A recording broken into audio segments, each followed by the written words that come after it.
Vamos a presentar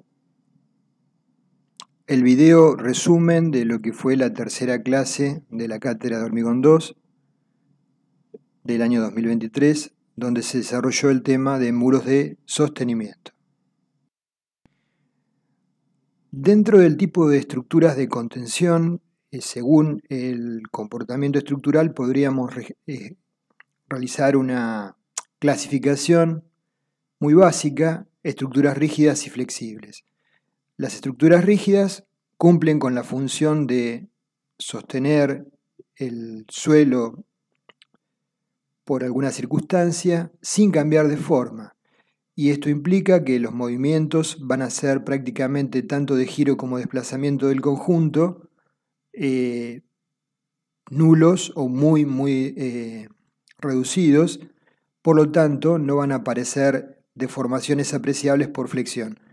Sí van a aparecer momentos flectores, como veremos, pero no deformaciones relevantes de flexión. Dentro de este ámbito estarían los muros, que son los que vamos a tratar. Y por otro lado tendríamos las estructuras flexibles, que cumplen con la misma función, pero experimentando deformaciones apreciables de flexión. Dentro del conjunto de esta situación de elementos está tabla estacados y pantallas continuas. Estos dos temas son tratados en una materia denominada fundaciones especiales. Vamos a tratar solo el primer punto. Dentro de muros de contención podemos mencionar como objetivos contener un suelo en taludes o rellenos, recintos subterráneos de almacenamiento de agua, canales de riego, cruces bajo nivel de vías carreteras, en zonas urbanas excavaciones para subsuelos, entre otros.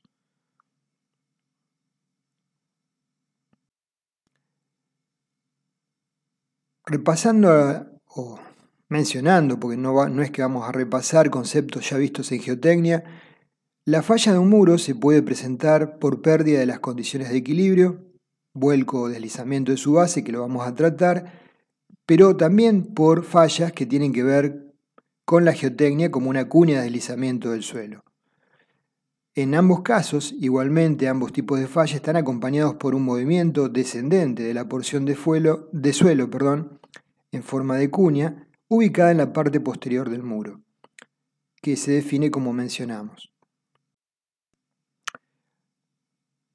Haciendo un repaso muy breve de conceptos ya vistos en materias anteriores relacionadas con mecánica de suelos, vamos a mencionar algunas situaciones de equilibrio en el suelo que luego utilizaremos para estimar las acciones sobre los muros.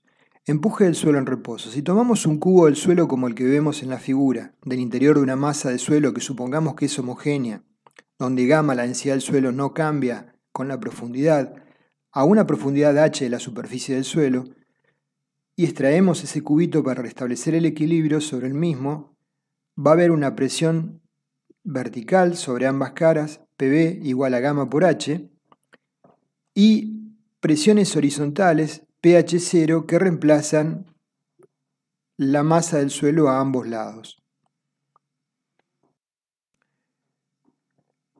Si idealizamos el suelo como una serie de columnitas verticales marcadas en línea punteada, las columnas en sí mismas van a estar comprimidas, en principio, aunque no haya sobrecarga sobre la superficie, por su propio peso, y van a tender a cortarse, por tanto, en el sentido longitudinal y a expandirse en el sentido transversal por efecto Poisson. Pero las columnas del suelo adyacente van a impedir o restringir esta expansión lateral. Por lo tanto, va a aparecer una presión horizontal, pH0, denominada presión del suelo en reposo, que está marcada con las flechas en amarillo. En forma experimental, podemos observar que la presión horizontal en un punto de la masa de suelo es una fracción de la presión vertical en ese punto. Para el caso de suelo en estado natural o reposo, esta fracción puede oscilar entre 0,6 a 0,9 de la presión vertical. Acá marcamos la columna en rojo que estamos estudiando, que la extrajimos de la masa de suelo, y para restablecer el equilibrio en ambas caras laterales tendríamos que ejercer presiones con esa relación respecto de la presión vertical en ese punto. Tenemos por tanto que pH0 es igual a K0 por PV. PV es la presión vertical y K0 es el coeficiente de presión lateral en reposo. Vamos a estudiar otra situación y definir a partir de ella el empuje activo de los suelos. Ahora eliminamos la porción de suelo a la izquierda del cubo de suelo en estudio y lo reemplazamos por una estructura que será un muro de sostenimiento sobre el cual tendríamos un cubito en la masa de suelo. Sobre el mismo cubo va a haber una presión vertical, PV, proporcional a la profundidad de H, suponiendo el suelo homogéneo, y una presión horizontal que ahora la denominamos PHA. Podemos, en términos generales, ya veremos en qué situaciones esto no es aceptable, asumir que el muro bajo esa presión sufre un pequeño desplazamiento paralelo a sí mismo, de tal forma que se produce una descompresión lateral, disminuyendo entonces la presión horizontal pH hasta alcanzar un valor que se corresponde con el empuje activo del suelo. pHA, por lo tanto, sería igual a K sub A, coeficiente de empuje activo del suelo, por la presión vertical P sub B, siempre en función de la presión vertical del suelo.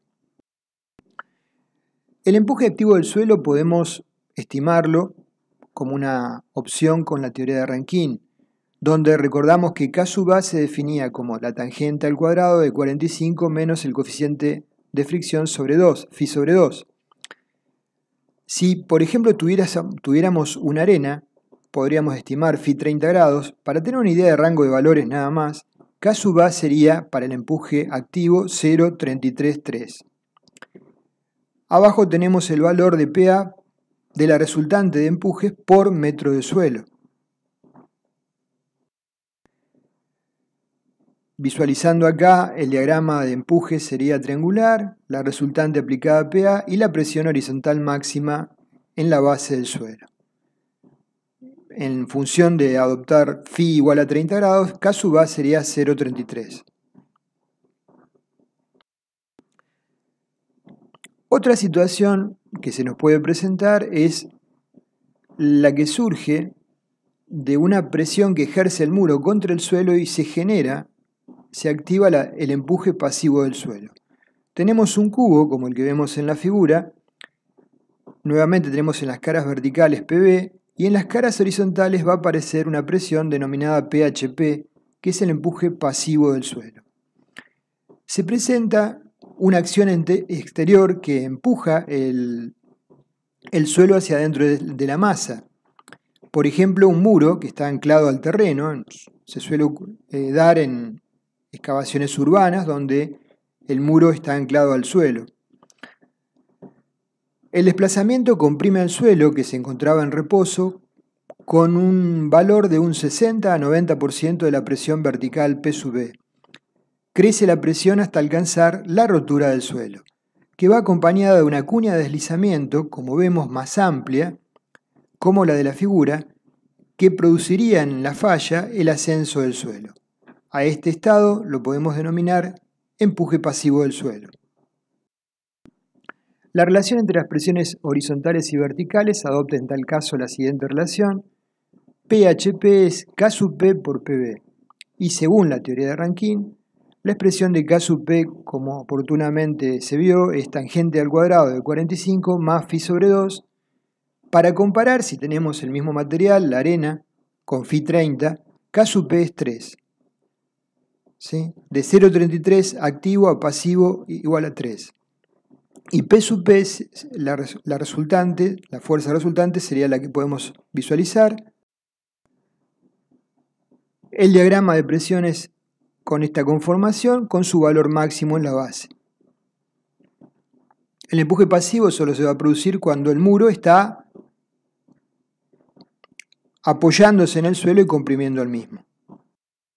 Entonces, graficando lo que hemos visto, si idealizamos la superficie de falla que no son planas como planas, tenemos la superficie de falla AB, en donde el plano de falla AB sería el plano de falla asociado con un deslizamiento del suelo cuando el muro empuja sobre el suelo, empuje activo. La superficie de falla de la recta AD está asociado con la falla cuando el muro empuja contra el suelo, empuje pasivo. A menor ángulo, en el plano de rotura potencial, mayor volumen de suelos va a generar el empuje en la falla. Haciendo un resumen muy básico de lo observado, para un suelo tipo arena con phi igual a 30, la presión horizontal del suelo presenta 3 estados característicos: empuje activo, 0,33 de la presión vertical, empuje en reposo pH y empuje pasivo 3 veces PB. El reposo puede ser entre 0,6 y 0,9 de PB. Esto nos alerta respecto de un tema cuando vamos a proyectar un muro. Normalmente tenemos que evaluar si la acción del suelo contra el muro la podemos asociar con un empuje activo o un empuje en reposo, con estado en reposo. La mayoría de los muros pueden estimarse las presiones en función del empuje activo, pero en algunos casos esto no es válido, cuando son excesivamente rígidos o más rígidos, como pueden ser los estribos de puentes que vamos a ver a continuación en un ejemplo. Respecto del ángulo de fricción interna del suelo, deberíamos hacer un estudio de suelos para definirlo. Solo para que tengan una idea muy aproximada, para un predimensionado, en casos de suelo con arena seca suelta con graduación uniforme de la bibliografía, podemos a priori estimar valores de phi cercanos a los 28 grados. Y por otro lado, con arena densa, con graduación uniforme, el valor de phi puede estar cercano a los 35 grados. Repito, hay que hacer un estudio de suelos. Acá hay valores para diferentes tipos de estratos de suelo, de 1 al 5, donde está pesos unitarios tentativos, valores de phi y valores con EFET. Estamos estimando la fricción entre la base del suelo y la base del muro, y el suelo. Aclarando que en el 4 y el 5, para condiciones saturadas, ese valor puede llegar a ser casi nulo.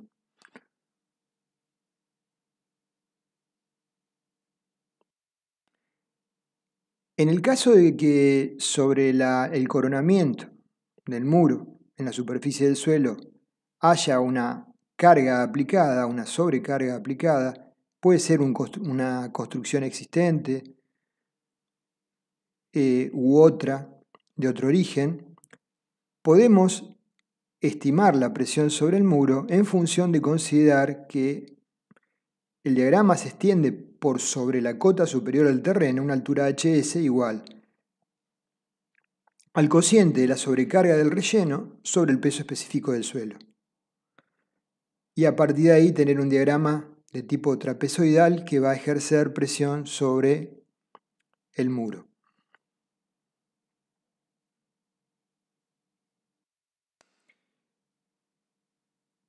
A modo de ejemplo, hablando de sobrecargas, si lo que pasa es una vía de circulación, esto está extraído de Calavera Ruiz, podríamos, a falta de mejores datos, estimar para un anteproyecto una sobrecarga del orden de 1 tonelada por metro cuadrado derivada de las cargas de tránsito. Cuando la parte del muro se encuentra debajo del nivel freático, la presión hidrostática actúa adicionalmente al empuje de las tierras. En la zona sumergida, la presión es igual a la suma hidrostática más la presión del suelo, calculada con una densidad que se toma como la diferencia entre el peso volumétrico del suelo saturado y el del agua. Esto, dado que la flotación reduce el peso efectivo del suelo. Vemos en línea punteada el empuje del suelo, ¿sí? Y en línea llena el quiebre que se produce por debajo del nivel freático. Acá observamos la expresión de la presión. Gamma S sería gamma saturado menos gamma del agua, el suelo por debajo del nivel freático. Z0 es la altura desde la superficie hasta donde aparece el nivel freático. Por lo tanto, vemos que el nivel freático incrementa las presiones y sería deseable colocar un material drenante en la cara interior del muro, pero ante la presencia del nivel freático tenemos que evaluar las presiones incrementales que se van a producir sobre el muro. Para materiales granulares sin cohesión, secos, la hipótesis de la variación de presión del suelo según una variación lineal es razonablemente correcta. Acá observamos un material geotextil que se coloca entre el muro y el suelo, con barbacanas o caños de desagüe y drenes. Siempre que resulta posible hay que utilizar para los rellenos detrás del muro materiales granulares, los que adicionalmente facilitan el drenaje indispensable para eliminar presiones hidrostáticas detrás del muro.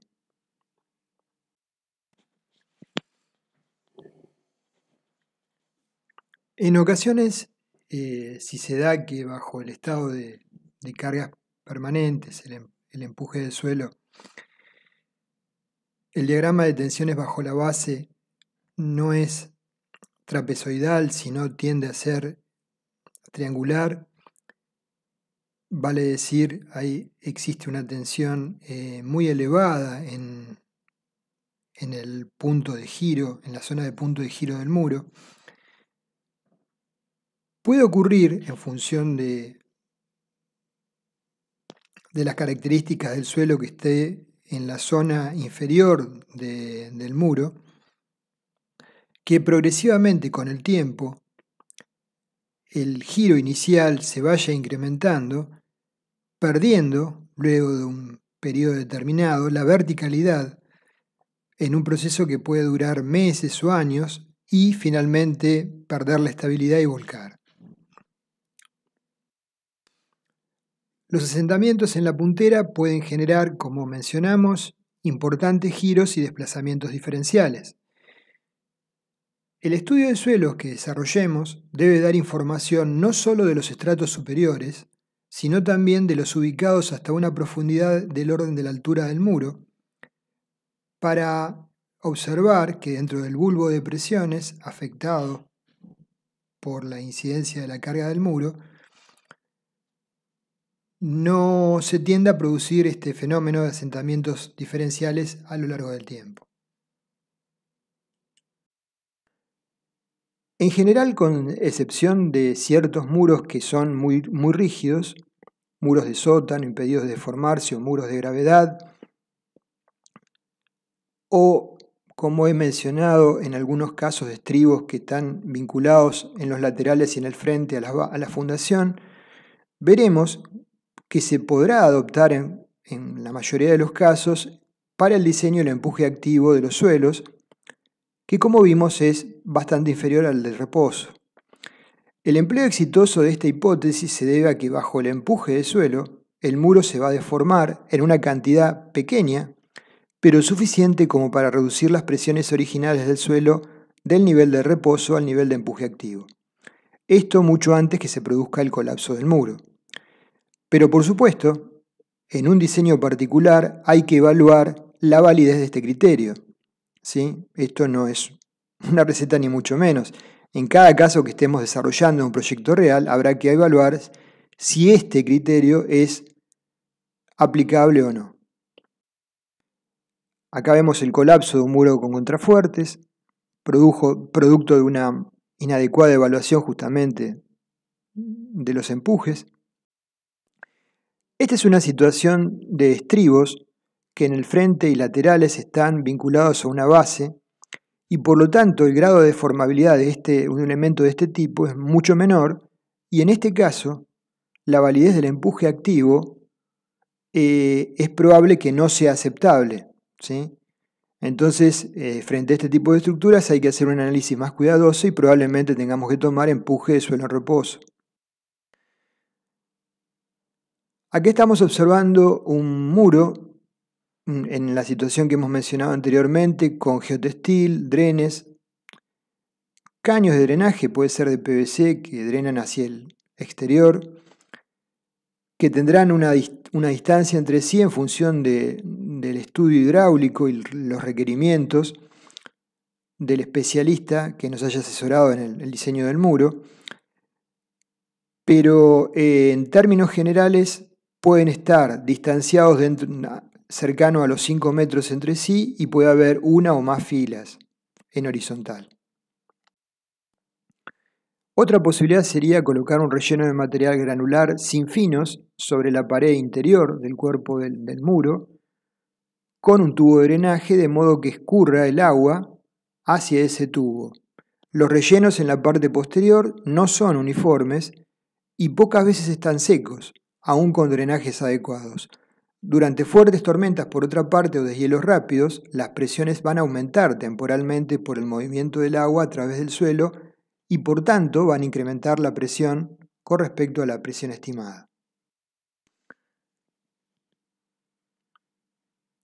Avanzando ya un poco más, dejando de lado este repaso muy breve de cuestiones que tienen que ver con la geotecnia, vamos a mencionar tipos de muros de sostenimiento. Tenemos en una primera clasificación muros de gravedad, muros contensores, muro cantilever, muros con contrafuertes y muros de bandejas. Nosotros vamos a mencionar todos en una primera instancia, muy brevemente, pero vamos a tratar en detalle las tipologías de hormigón estructural que en el presente curso son muro cantilever y muro con contrafuertes.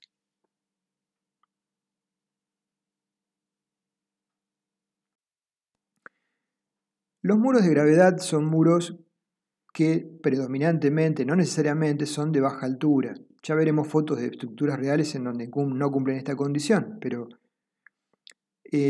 donde el peso propio del muro permite estabilizar los empujes sobre el mismo.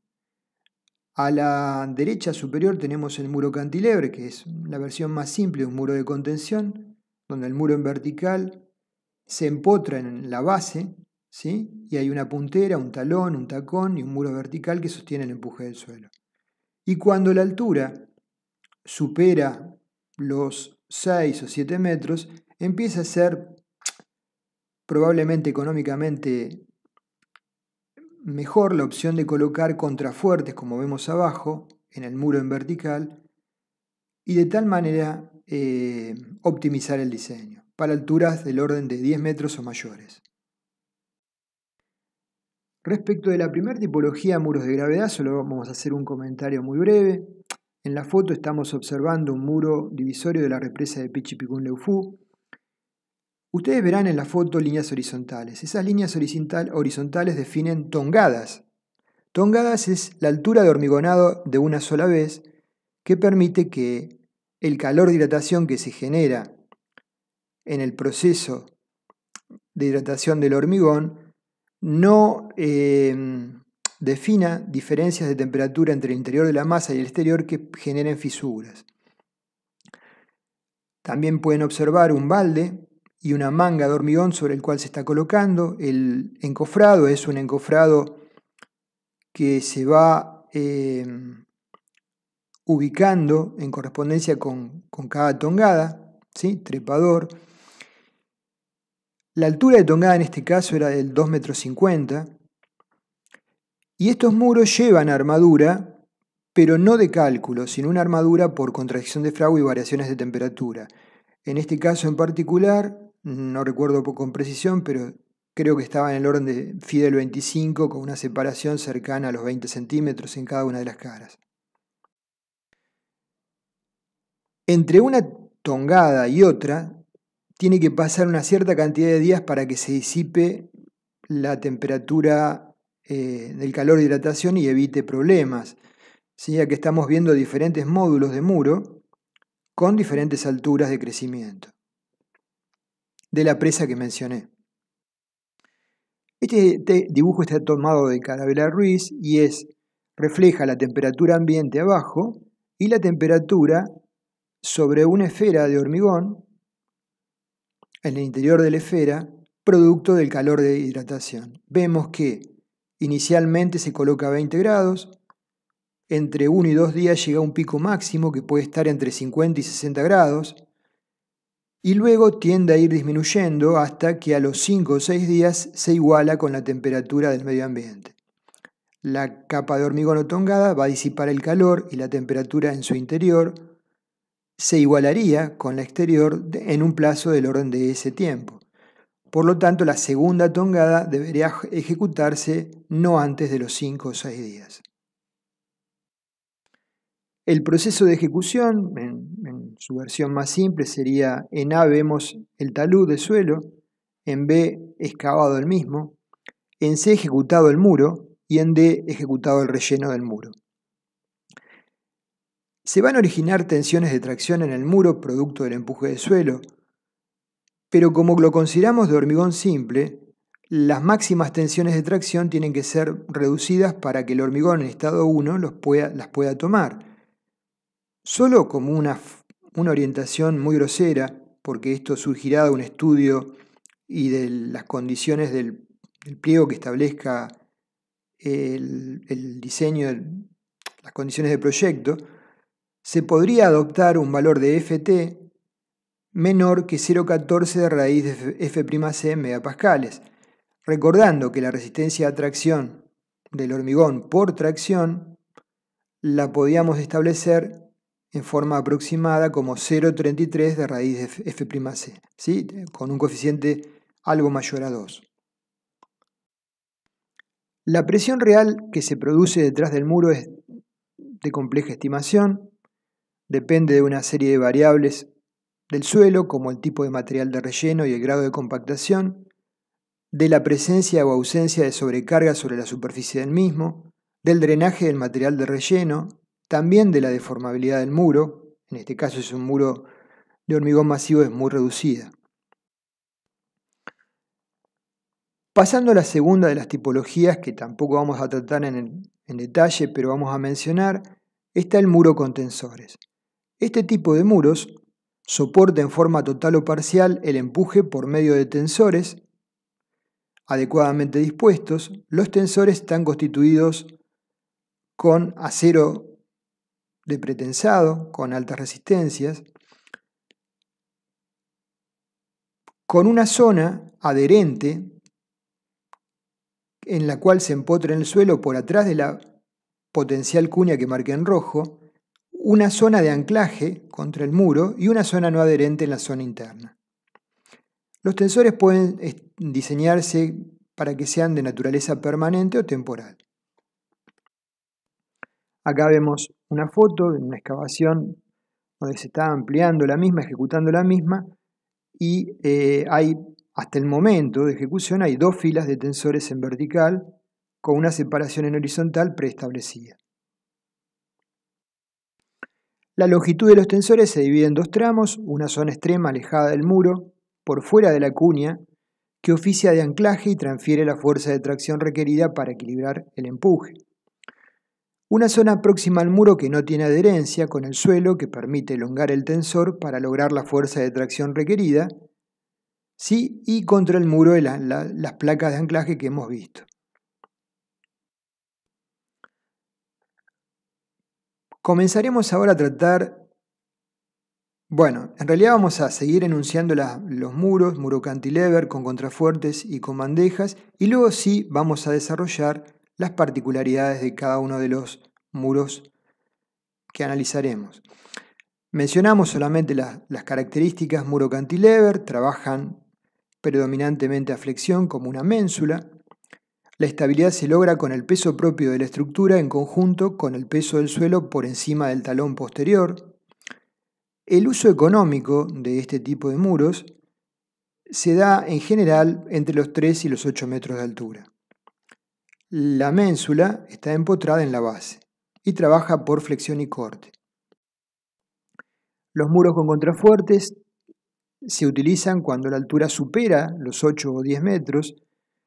Se colocan en correspondencia con el muro contrafuertes internos o externos para reducir las solicitaciones en el cuerpo principal del muro por flexión y corte, porque ahora el muro va a estar apoyado en la base y en los contrafuertes.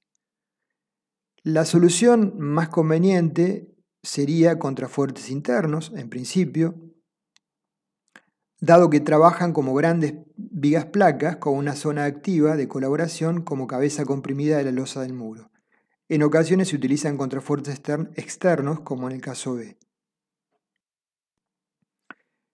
Es importante destacar que el ahorro de hormigón, que supone el diseño de un muro con contrafuerte frente a uno en cantilever, presenta por otra parte el inconveniente de una mayor complejidad constructiva, que es la ejecución de los contrafuertes, mayor costo de encofrados y mayor costo de mano de obra de armado comparativamente. Como la diferencia de densidades entre el suelo contenido y el hormigón no son relevantes, los conceptos que vamos a ver para evaluar las relaciones estructurales frente al vuelco y deslizamiento en muros cantilever son de aplicación para los muros con contrafuertes.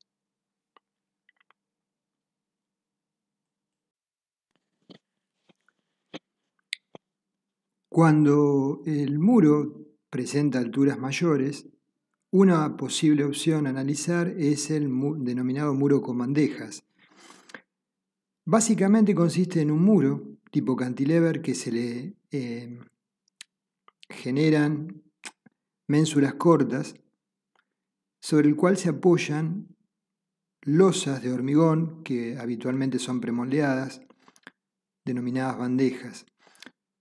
Entonces, esto genera que al ir ejecutando el relleno, la presión sobre esas losas genera momentos de signo opuesto al empuje del suelo. Desde el punto de vista de la reducción de solicitaciones puede ser interesante la opción. Desde el punto de vista práctico, la ejecución de estas ménsulas conlleva un incremento en los costos, ¿sí? Tanto de mano de obra como de materiales, y en los tiempos. Y cuando desarrollamos la compactación sobre las bandejas tenemos que ejecutarla con cuidado para no romper las mismas. Entonces es una alternativa no muy utilizada, pero posible frente a las anteriores. Dentro de los tipos de fallas que se pueden presentar en muros, aclarando lo que es una cuestión bastante básica, pero vale la pena mencionar, que previo a cualquier dimensionado de armaduras hay que verificar las condiciones de equilibrio y posible falla del suelo, ¿sí?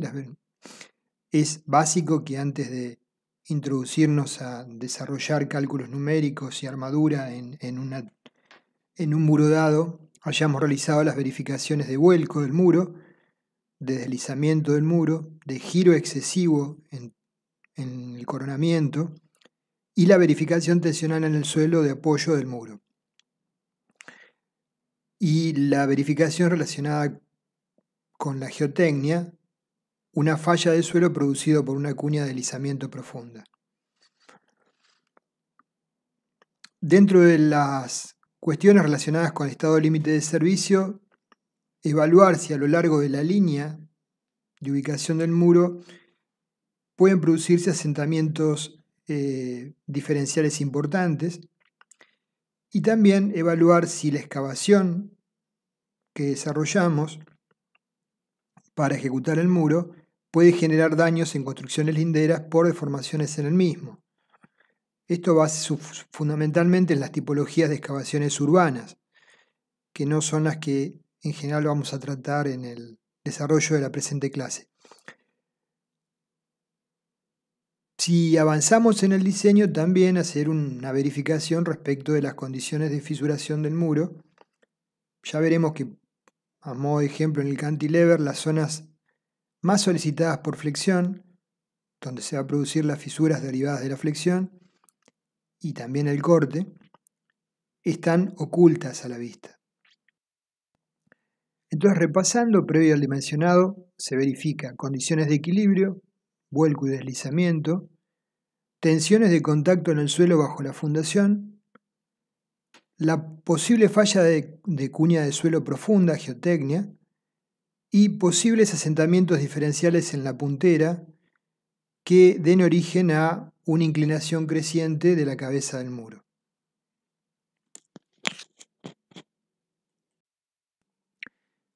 Vemos a la izquierda una falla por deslizamiento del suelo profundo, una falla de geotecnia.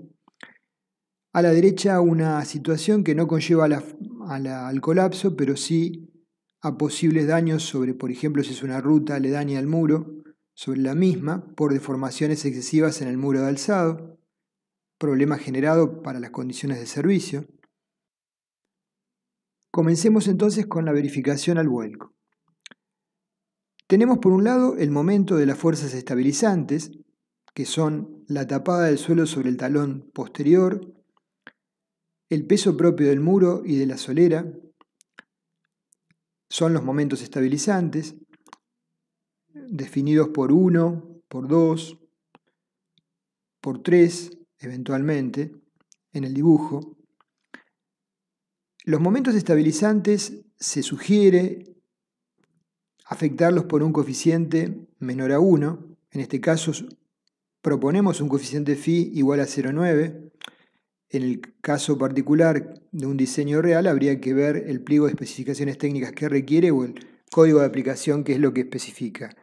Entonces, los momentos estabilizantes multiplicados por un factor de minoración phi deben ser mayores o iguales que los momentos de vuelco multiplicados por un factor mayor que 1 gamma. En este caso estamos suponiendo o sugiriendo, en realidad, adoptar un valor de gamma igual a 1,80. Podemos consultar, entre otras bibliografías, el Jiménez Montoya, la 15ª edición. Naturalmente, para marcar las fuerzas estabilizantes podemos ir subdividiéndolas en elementos de sencilla definición de la resultante.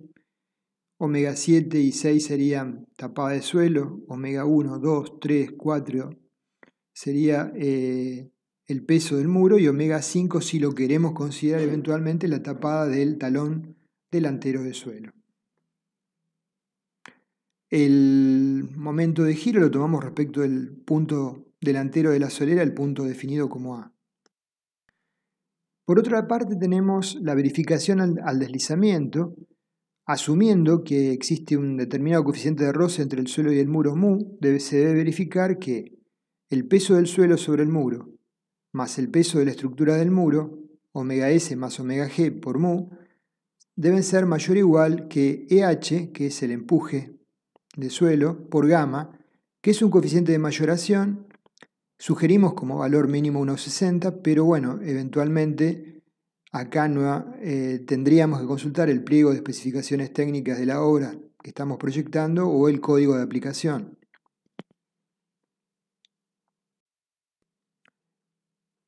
Respecto a la verificación tensional del suelo de fundación, si suponemos que la fundación es rígida, podemos plantear una variación de tensiones como vimos en hormigón 1 lineal, y si la resultante de tensiones está dentro del núcleo central de la base, tenemos un diagrama rectangular con tensiones menos P sobre el área, más menos el momento sobre el módulo resistente B por H cuadrado sobre 6, solo válida para tensiones de compresión, naturalmente, donde A es el área de la base y omega es el módulo resistente de la sección de la base. El diagrama resultante puede ser trapezoidal, con un máximo en la cara opuesta al relleno y un mínimo cercano a 0 en el otro extremo, en ciertas circunstancias triangular, ¿sí? Con el cuidado de lo que mencionamos, que esas tensiones, en el caso de que sea triangular, máximas, no generen asentamientos diferenciales que tiendan al volcamiento del muro. Lo ideal es que sean tensiones trapeciales, donde la máxima tensión debe ser menor o igual que la máxima admisible según el estudio de suelos. Acá entonces hemos marcado en rojo la máxima tensión a determinar con un diagrama trapecial. Se supone que la resultante de la fuerza cae dentro del núcleo central y el esquema planteado, ¿sí? Asumiendo una base rígida, variación de tensiones lineal. Tipos de problemas para estados de servicio o patologías.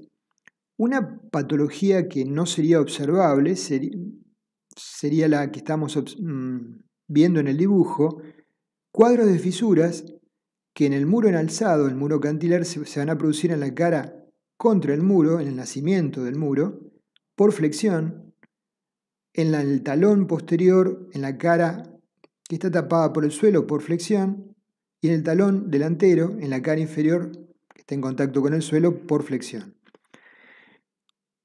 Ninguna va a ser observable a simple vista y por lo tanto, de generarse fisuras de espesor excesivo, hay una tendencia a que las armaduras sean afectadas. Para evitar esto hay que respetar cuantías mínimas por contracción y criterios de diseño de armaduras, separación, diámetros, recubrimientos, por supuesto que respetar las cuantías mínimas de armado de flexión, y siempre recordar los conceptos que hemos visto en fisuración y que recordamos algunos de ellos en la clase anterior de depósitos de almacenamiento de agua.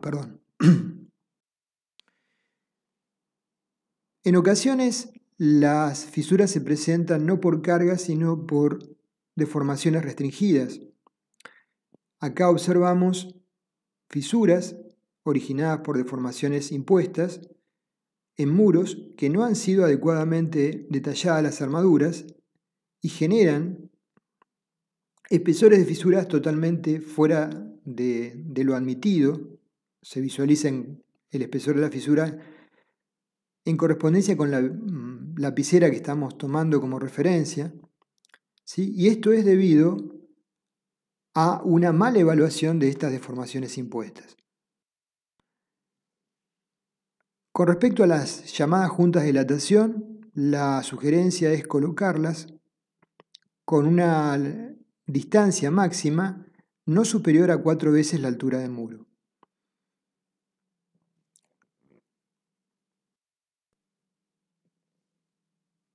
En ciertas circunstancias puede encontrarse el suelo de contacto con la base del muro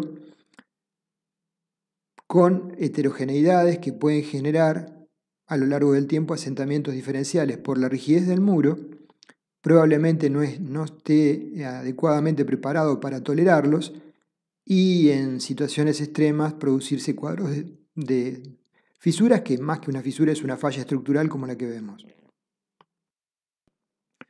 Vamos a comenzar ahora a definir con detalle, en principio el muro cantilever y luego el muro con contrafuertes. El muro con cantilever dijimos que era una estructura muy simple, donde consiste en un muro enalzado que sostiene el suelo, empotrado en la base, talón delantero y talón trasero, el cuerpo 1. ¿Sí? El cuerpo 1, el muro, resiste el empuje del suelo. Bajo esa circunstancia tendremos que analizar las solicitaciones sobre el muro, el talón delantero y el talón trasero. En ciertas circunstancias y para verificar las condiciones de deslizamiento se suelen colocar tacones por debajo de la losa que incrementan la resistencia al deslizamiento. Los tipos de fallas estructurales en muros cantilever los podemos enunciar por flexión en las zonas más solicitadas según los croquis que vamos a visualizar, por corte en las zonas indicadas, ¿sí?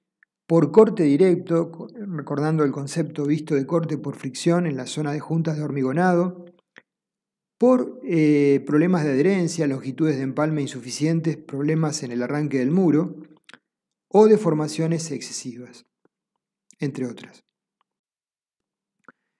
Vemos a la izquierda falla por flexión en el voladizo en la zona de momentos máximos.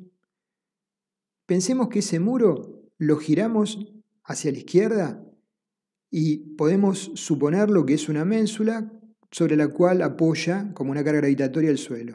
Entonces, naturalmente, la condición de equilibrio es que está empotrado en la solera y el momento máximo es en la zona de empotramiento. En la figura del centro, en el talón delantero, vemos la falla por flexión en dicho talón y en la figura de la derecha vemos, por el peso del suelo sobre el talón trasero, la falla por flexión en el talón trasero, en la zona de empotramiento del talón con el muro. Respecto a las fallas por cortante, se ubican en las mismas zonas que mencioné anteriormente. El momento flector y el esfuerzo de corte conviven con sus valores máximos. Y la falla denominada AB, a la derecha, sería la estudiada oportunamente en hormigón 1 por corte por fricción. Imaginamos el proceso de ejecución del muro. Se hace primero la solera, se deja una superficie AB rugosa con las armaduras pasantes para empalmar en el muro. Si esa superficie no ha sido debidamente tratada, la armadura que pasa por la misma no es la suficiente, se puede producir a través de la sección AB una falla no de corte, sino de corte por fricción, que es una falla de corte directo. A la izquierda vemos acá, derivado del proceso de ejecución, la solera se dejan armaduras de empalme para el muro y el empalme se tiene que realizar generalmente en la zona de máximos momentos. LS es la longitud de empalme por justaposición. Entonces, eso es una zona crítica. Si la longitud de empalme se ha definido incorrectamente, se puede producir la falla en dicha zona por adherencia. Recordando que la longitud de empalme por justaposición en una zona de este tipo es igual a 1,3 veces la longitud de anclaje recto. ¿Sí? A la derecha vemos fallas por deformaciones excesivas, combinaciones básicas de carga según nuestro reglamento. Las solicitaciones de diseño es igual al factor de reducción por la solicitación resistencia nominal, mayor o igual que las solicitaciones mayoradas SU. Dentro de las combinaciones básicas, H sería el empuje de suelos, omega, aclaramos, no es determinante, ¿sí? Entonces lo hemos tachado de esas combinaciones.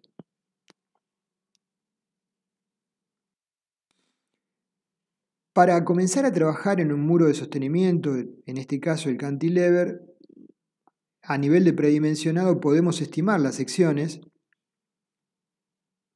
Respecto del ancho del muro en el coronamiento, el muro suele tener sección variable porque es una ménsula y por lo tanto la mayor dimensión acompaña con el mayor momento y el mayor valor de corte.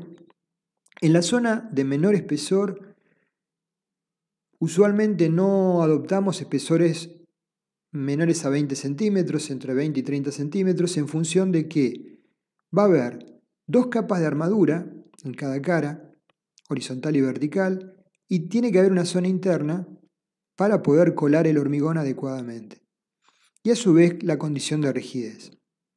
Si H es la altura de salvar, entonces en la zona de empotramiento del muro en alzado, con la losa de base, ese espesor en la zona de empotramiento del muro está en el orden de H sobre 10 a H sobre 12.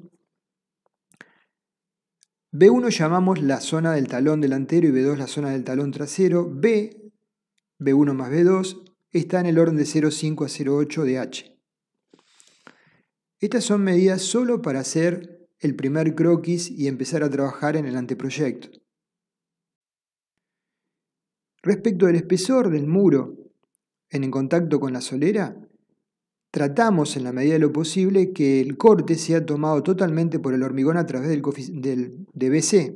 ¿Sí? Sabíamos que BU, ¿sí?, dividido Φ es igual a BC, lo que toma el hormigón, más BS, la armadura de estribos de corte. En el caso de muros, no es conveniente colocar armadura de estribos de corte porque serían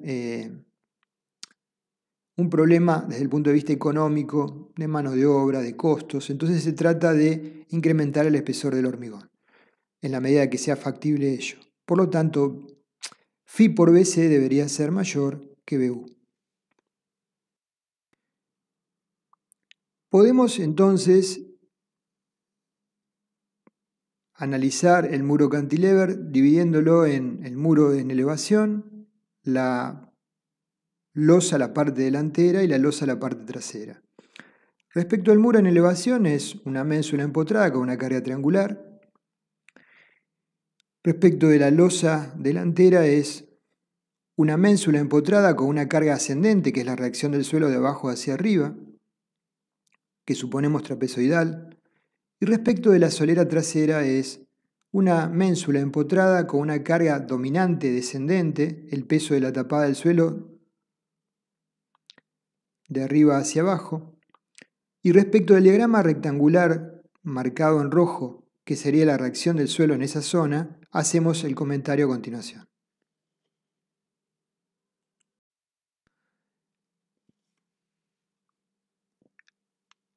Es lo que estamos indicando acá, dado que para el diseño de las armaduras se trabaja con cargas mayoradas, es posible que frente a ese estado límite, el suelo bajo la puntera del muro esté parcialmente plastificado con un diagrama rectangular de tensiones. En tal situación, debemos evaluar si no es más adecuado para el diseño del talón posterior, ignorar la reacción supuesta trapezoidal del suelo o triangular y considerar solo sobre el mismo las cargas superiores y gravitatorias mayoradas.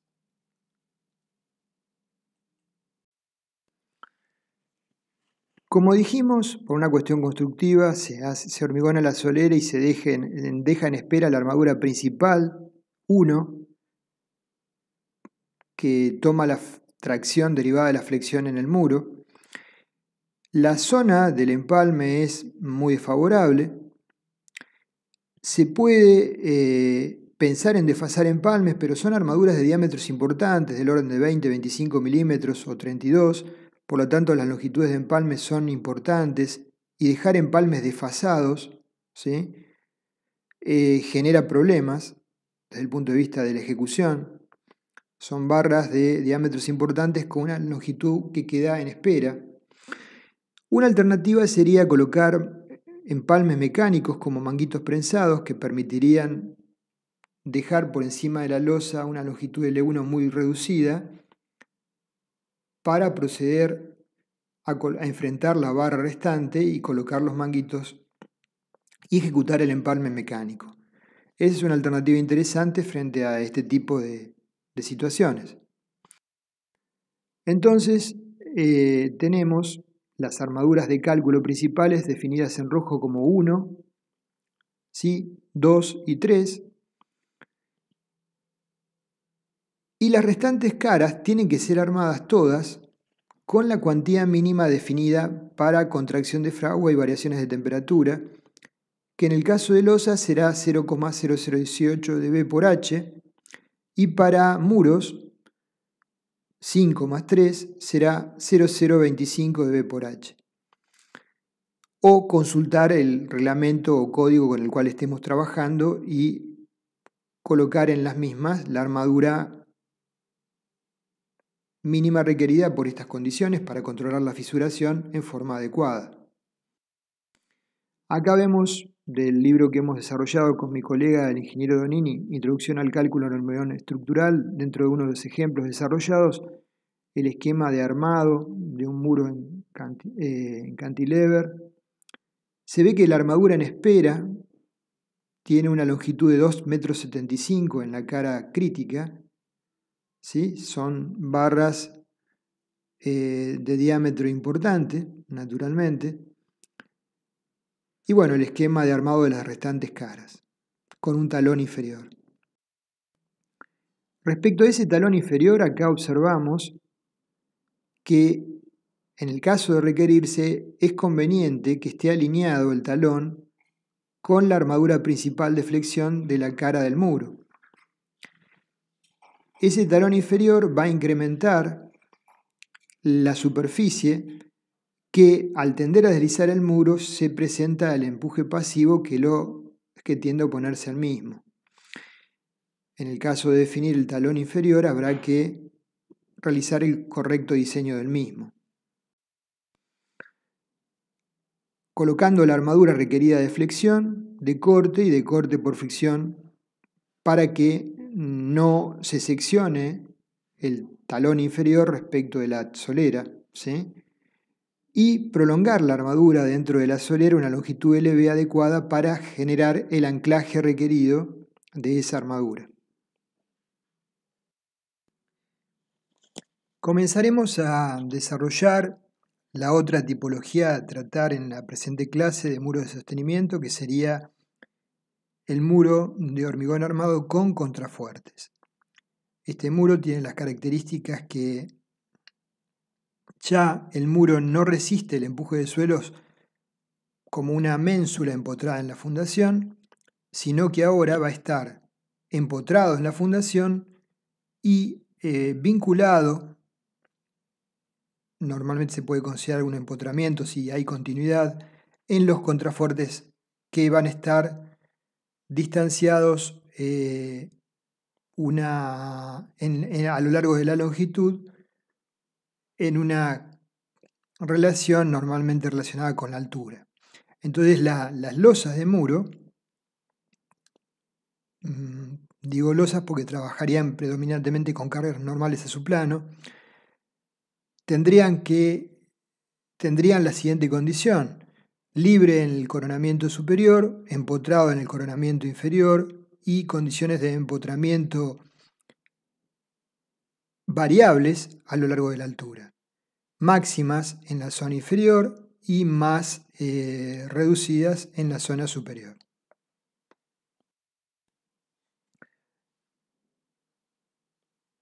Entonces, respecto del funcionamiento estructural, funcionaría, como dijimos, como un sistema de losas apoyadas en sus bordes laterales contrafuertes y cara inferior. Podemos asumir, salvo en zonas de juntas, continuidad en la dirección horizontal, y en el borde inferior en general lo podemos asumir empotrado. Respecto al predimensionado del muro y la base es similar al anterior, pero podemos adoptar para el muro menores espesores, dado que las condiciones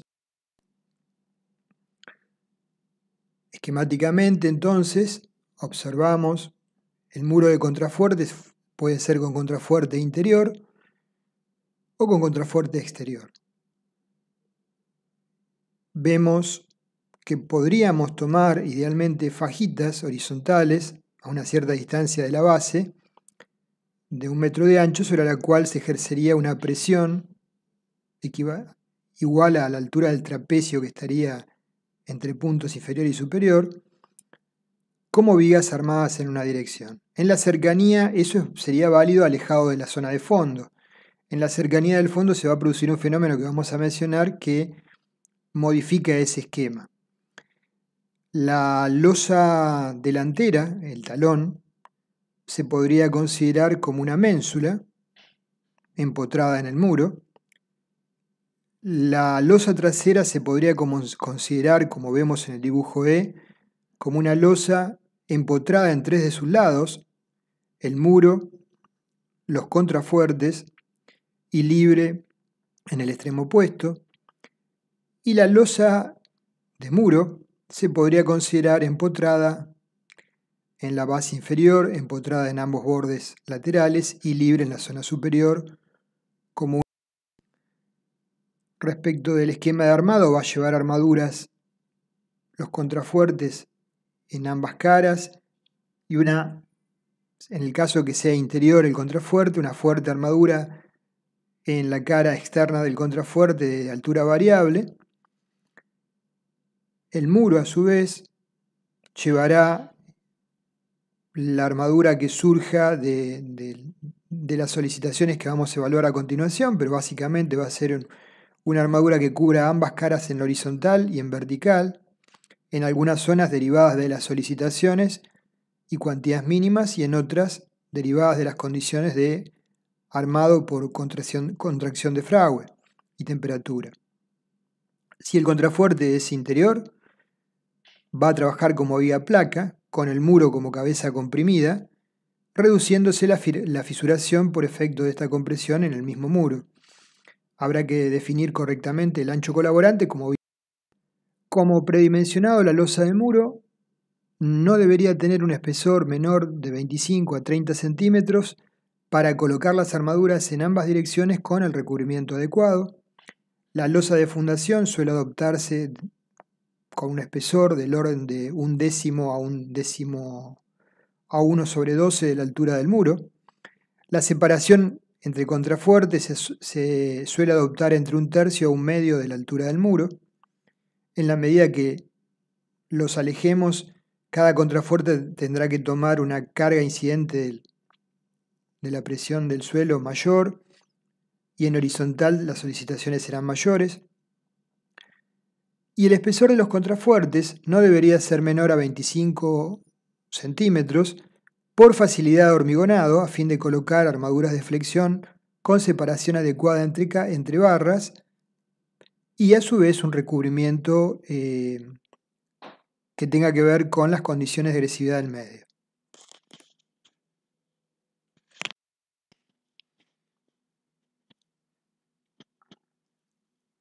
Respecto de la verificación de las condiciones de equilibrio, vuelco y deslizamiento, dado que la única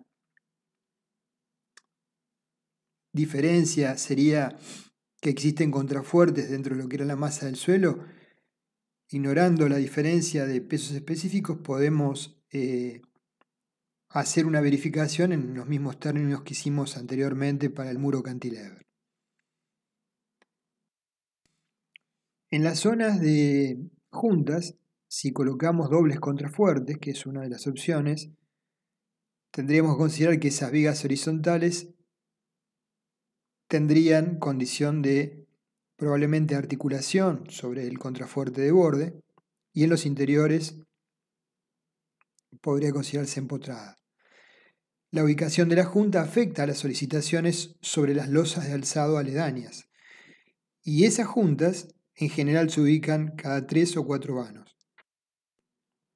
Respecto de las condiciones de borde de la losa de alzado, observamos que en la zona superior la losa se apoya en los contrafuertes, que son de menor rigidez, y tiene su borde extremo libre. En la zona inferior la situación es distinta, la losa está fuertemente coaccionada por su unión con los contrafuertes y la losa de base. Huntington estudió el problema, obtuvo una distribución trapecial de presiones, tal como se indica en el dibujo que veremos, cuyo valor máximo es la mitad de la presión máxima P1 a nivel inferior que se obtendría aplicando la teoría de Rankine. Respecto del muro, entonces, uno podría imaginar, si traza líneas de rotura, como las que marqué a la derecha en rojo, que básicamente la transferencia de fuerzas en la zona superior se produce en horizontal hacia los contrafuertes aledaños, pero va a haber una zona cercana a la losa de fondo en donde la transferencia de fuerzas va a ser predominantemente hacia la zona de empotramiento.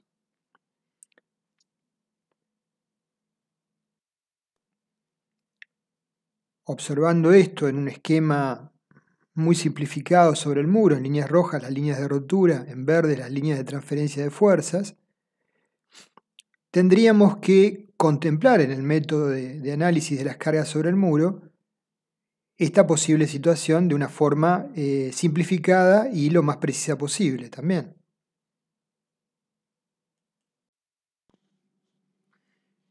Entonces, para determinar las solicitaciones sobre el muro de alzado, como es el muro estructural un elemento altamente hiperestático por la ubicación de los muros con contrafuertes, vamos a plantear un método aproximado, como hemos mencionado, como una aproximación razonable según la experiencia que existe, ¿no?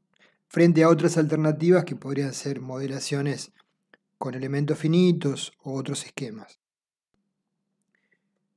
En este modelo se adopta como diagrama de presiones para determinar las solicitaciones horizontales un diagrama no de variación lineal con P1 con la presión de Rankine, sino un diagrama trapezoidal como el que vemos para la zona del tramo entre contrafuertes, dividido en H la altura total menos H el espesor de la solera o losa sobre 4, dividido en 4 segmentos, donde el máximo valor de la presión es igual a P1 sobre 2. Entonces, este es el diagrama que utilizaríamos para calcular los momentos horizontales en la zona de tramo. Respecto de la zona de apoyo, por las diferencias en las restricciones que existen, se tomaría como diagrama idealizado este otro, donde la máxima presión sigue siendo P1 sobre 2, pero el diagrama nace de cero en el coronamiento y llega hasta 2 veces H menos H sobre 4 al valor máximo. Esto para el armado de las fajas horizontales sobre apoyos en la zona de contrafuertes. De los estudios realizados se deduce que los momentos en la dirección vertical se pueden estimar con suficiente precisión según el esquema de la figura. Observamos que en la zona del cuarto superior del muro podríamos despreciar los momentos verticales, asumiendo que la totalidad de la carga se transmite en dirección horizontal, como una losa armada en una dirección. Los valores que propone el método en la zona de empotramiento M1 y M2 son los que podemos observar en función de la presión P1, ¿sí?, obtenida por el método de Rankine. El esfuerzo cortante en la zona de arranque del muro con la losa se podría expresar mediante 0,4 de P1 por L, siempre que la separación entre contrafuertes no supere la mitad de la altura.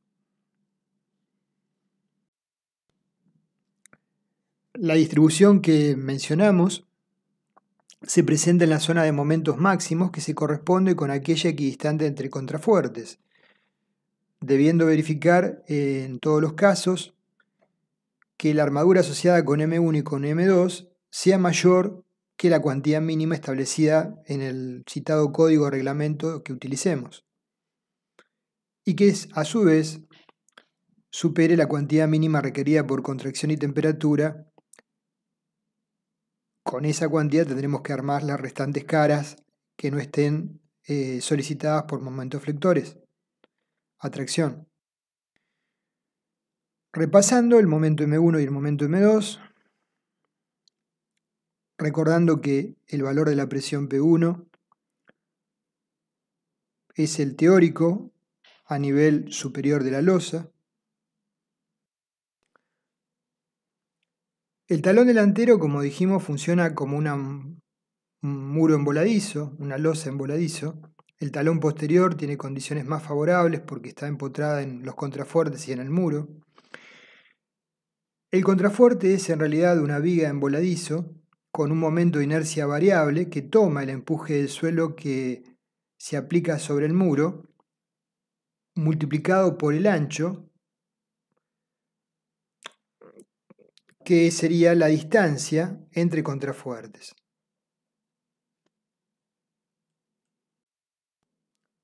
Este es el esquema del contrafuerte. El peso propio sería despreciable desde el punto de vista del análisis de las solicitaciones. Entonces, en función del empuje por unidad de ancho por la distancia entre contrafuertes, tendremos el diagrama de fuerzas actuantes sobre el mismo, con el esfuerzo de corte y momentos resultantes.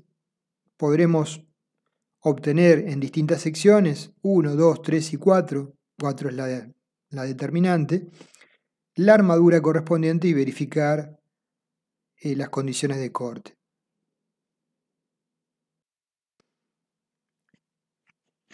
Para contrafuertes internos, o sea, el contrafuerte está inmerso dentro de la masa de suelo, la armadura de tracción de la viga se aloja en la cara inclinada del mismo, en general en varias capas, y anclada adecuadamente, y acá tenemos que tener cuidado porque probablemente el espesor de la losa de fondo sea importante, pero hay que ver si nos alcanza, para anclar las armaduras del contrafuerte, que probablemente sean barras de diámetro importante, 25 o 20 milímetros, o 32. Debe colocarse una armadura horizontal que tome el empuje sobre el muro y que tienda a separar el muro del contrafuerte, sumando esa armadura a la armadura de corte requerida. Respecto del diseño de la armadura de corte, al ser la sección de altura variable, con un incremento en la misma en el sentido creciente de los momentos, tenemos que considerar el esfuerzo de corte efectivo reducido igual a BU menos M sobre Z por la tangente de alfa. Podemos estimar Z como 0,9 de la altura útil. Los estribos se anclan en el muro alrededor de la armadura vertical del mismo. Esquemas posibles de armado de esos estribos horizontales. Uno bastante sencillo es con gancho a 135 grados, como es el de la derecha abajo.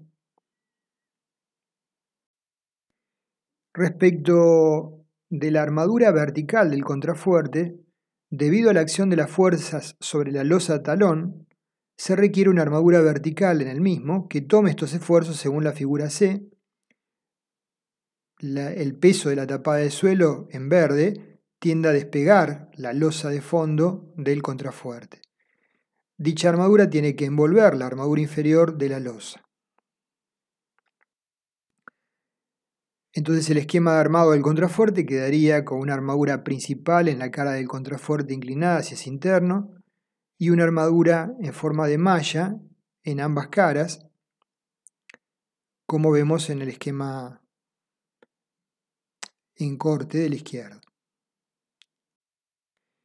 Este es un detalle de un ejemplo desarrollado en el libro que hemos planteado con el ingeniero Donini, Introducción al cálculo en hormigón estructural, es uno de los ejemplos. Tiene más de 150 ejemplos. Este es un muro con contrafuertes, con el detalle, luego de desarrollar todo el proceso final de armado del mismo.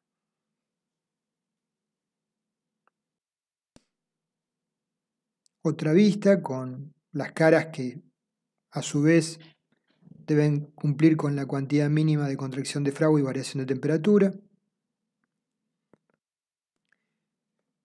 Y de esta manera damos por finalizada con el video resumen de lo que fue la tercera clase de la cátedra de este año. Gracias por su atención, los espero en la próxima.